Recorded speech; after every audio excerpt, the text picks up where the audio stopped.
जय everyone. तर मित्रांनो, आजचा व्हिडिओ तुमच्यासाठी खूप महत्त्वाचा आहे आणि खूप इम्पॉर्टंट आहे। आजच्या व्हिडिओमधून तुम्हाला खूप माहिती मिळणार आहे। तर मित्रांनो, सगळ्यात महत्त्वाचं म्हणजे बघा, भरपूर जणांचे क्वेश्चन आहे। आता बऱ्याच जणांच्या इंस्टावरती व्हॉट्सअपवरती मेसेज आले की आमचं नाव चुकलेलं आहे।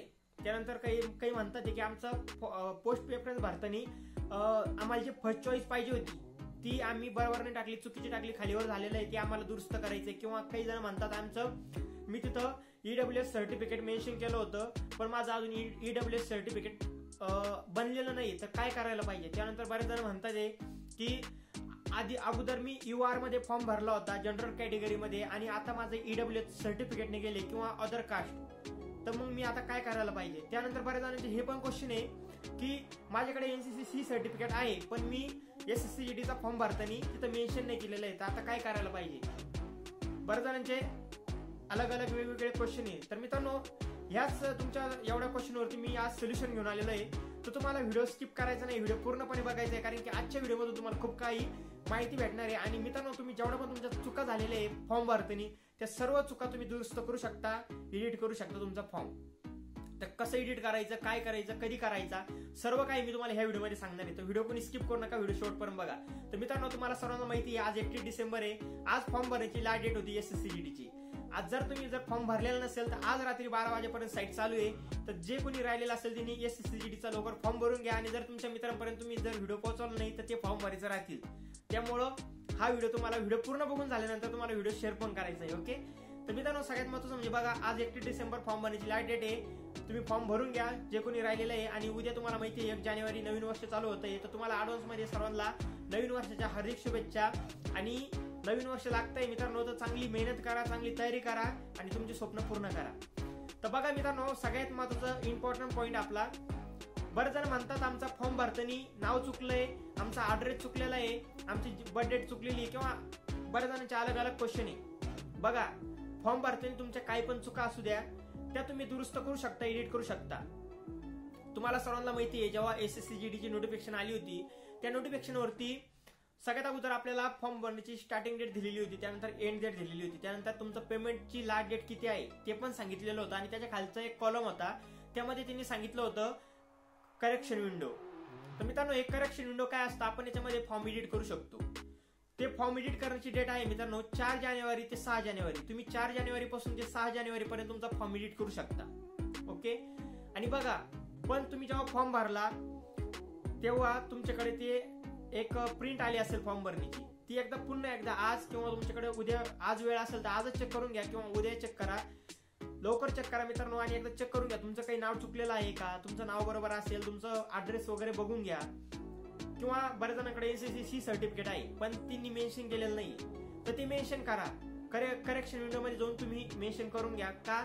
तर बघा, एनसीसी सर्टिफिकेटचे तुम्हाला 8 मार्क भेटतात। तुमच्याकडे बी सर्टिफिकेट आहे तर बी तिथं मेन्शन करा, ए आहे तर ए मेन्शन करा, पण नक्की मेन्शन करा, कारण की तुम्हाला काही होईना मार्क भेटतात। जेव्हा सिलेक्शनची आपण शेवटच्या स्टेपवरती असतो तेव्हा 0.5 वरून मुलांचं सिलेक्शन थांबतं।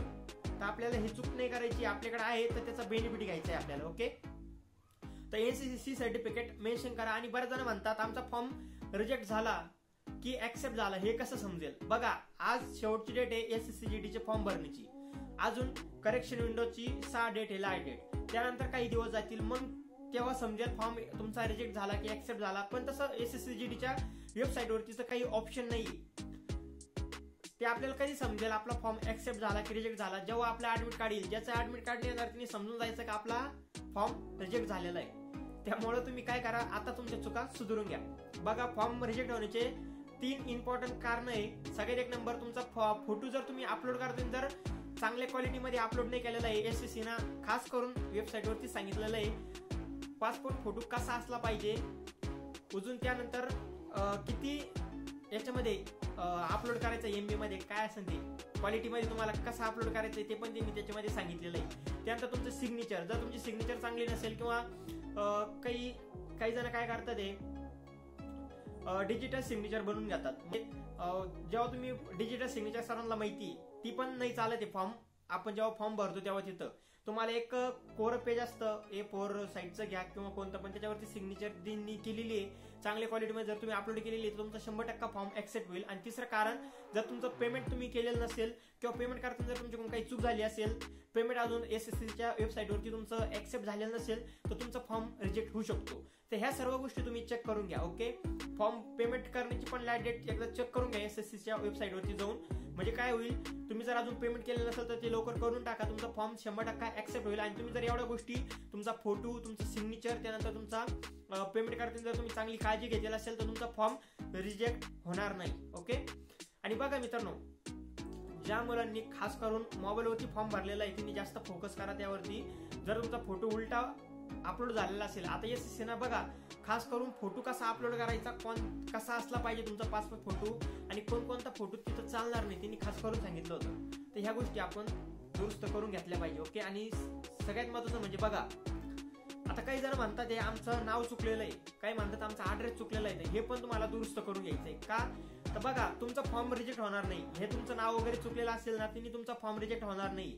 पण जेव्हा तुमचं तुम्ही पेपर पास होताल, पेपर पास झाल्यानंतर तुमचं फिजिकल वगैरे सगळ्या गोष्टी होईल, तुमचं मेडिकलच्या टायमाला तुमचं जेव्हा डॉक्युमेंट व्हेरिफिकेशन होतं, डॉक्युमेंट व्हेरिफिकेशन करताना मित्रांनो तिथं जर तुमचं नाव चुकलेलं असेल आणि तुमच्या फॉर्मवरती तुमचं वेगळं नाव आहे तर तुम्हाला इथं दिक्कत येऊ शकते. आणि येते पण, तुम्हाला एक तर रिजेक्ट केलं जातं डॉक्युमेंट व्हेरिफिकेशन मध्ये, एक तर तुम्हाला टाइम दिला जातो तुम्ही डॉक्युमेंट दुरुस्त करून आणा, आणि एवढ्या कमी वेळामध्ये आपण दुरुस्त नाही करू शकत आहे.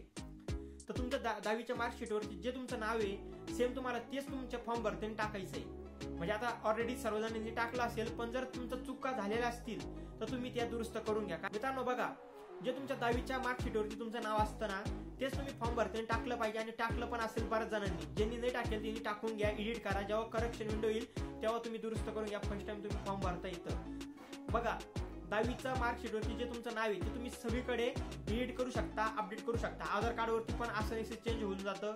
त्यानंतर डोमेसाईल वरती होतं. त्यानंतर जर तुम्ही कास्ट सर्टिफिकेट काढताय तर तुमच्या म्हणण्यानुसारच तुमचं नाव तिथं टाकलं जातं. तुमच्याकडून 10वीचं मार्कशीट घेतलं जातं, राईट. तर तुम्ही हे चुका करायच्या नाही तुमच्याकडून. ओके. आणि डोमेसाईल सगळ्यात इम्पॉर्टंट आहे, त्याच्यावरती पण तुमचं नाव चुकलं नाही पाहिजे. ओके. सगळ्या गोष्टी चांगलं ध्यान देऊन करा मित्रांनो. थोडा वेळ जाऊ द्या, 1-2 दिवस, पण सगळे तुमच्याकडे डॉक्युमेंट पण असले पाहिजे. आणि डॉक्युमेंट जर तुम्ही अजून बनवले नसेल तर ते बनवून घ्या. तुम्ही जर डॉक्युमेंट व्हेरिफिकेशन मतलब SSC साठी कोणकोणते डॉक्युमेंट लागतात त्याच्यावरती जर तुम्हाला माहित नसेल, तुम्हाला जर व्हिडिओ बघायचा असेल तर या व्हिडिओच्या खाली मी डिस्क्रिप्शन बॉक्समध्ये मी लिंक दिलेली आहे, लिंकवरती क्लिक करा आणि व्हिडिओ बघू शकता. किंवा आपल्या युट्यूब चॅनलवरती जा आणि SSC डॉक्युमेंट व्हेरिफिकेशनचा मी एक व्हिडिओ बनवून ठेवलेला आहे, तो व्हिडिओ नक्की बघून घ्या. ओके. तर मित्रांनो, आजच्या व्हिडिओमध्ये एवढीच इम्पॉर्टंट माहिती तुमच्यासाठी द्यायची होती. बघा, सर्वजण SSC बद्दल, SSC रिलेटेड सर्व काही इन्फॉर्मेशन देतं, पण ह्या बारीक सारीक गोष्टी कोणी सांगत नाही. कारण की ह्या चुका आपल्याला पुढं खूप मतलब सिलेक्शन नाही होत ह्या चुकांमुळे. तर तुम्हाला ह्या चुका करायच्या नाही, ह्या कोणी सांगत नाही. तर मी तुम्हाला सांगितलं मित्रांनो. तुम्हाला आजचा व्हिडिओमधून जर तुम्हाला इन्फॉर्मेशन माहिती भेटलेली असेल तर तुमच्या मित्रांपर्यंत हा व्हिडिओ नक्की पोहोचवा. कारण की बघा, तुमचा मित्र असो किंवा कोणी असो, त्याच्याकडून पण चुका जर झालेल्या असतील तर सिलेक्शनला खूप दिक्कत येते. बघा मित्रांनो, फॉर्म भरताना जर काही चूक झालेली असेल तर मी परत तुम्हाला एकदा सांगतो, त्या करेक्शन विंडोमध्ये ते तुम्ही दुरुस्त असं विषय करू शकता. ओके. नाव पण इझी दुरुस्त होऊ शकतं.